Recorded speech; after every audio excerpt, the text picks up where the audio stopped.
நாங்கள் இப்படிப்பட்ட நம்பிக்கையை உடையவர்களாதலால் மிகவும் தாராளமாய் பேசுகிறோம்.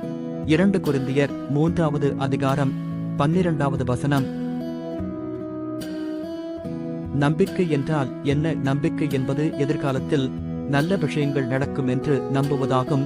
இது ஒரு எதிர்பார்ப்பு, ஒரு நம்பிக்கை, ஒரு கனவு. கிறிஸ்தவர்களாக நமக்கு இயேசு கிறிஸ்துவில் நம்பிக்கை உள்ளது. பாவத்தின் சக்தியிலிருந்து நாம் விடுதலை பெற்றோம். நித்திய வாழ்க்கைக்கு வாக்குறுதி அளிக்கப்பட்டுள்ளது. தேவனுடன் நெருங்கிய உறவு கொண்டிருக்கிறோம். ஜெபம். அன்பான தேவா, இயேசு கிறிஸ்துவில் நமக்குள்ள நம்பிக்கைக்கு நன்றி. இந்த நம்பிக்கை எங்களுக்கு துணிச்சல், சக்தி மற்றும் நம்பிக்கையை கொடுக்கட்டும் என்று நாங்கள் வேண்டுகிறோம். எங்கள் வார்த்தைகள் மற்றும் செயல்கள் மூலம் இந்த நம்பிக்கையை உலகத்துடன் பகிர்ந்து கொள்ள எங்களுக்கு உதவுங்கள்.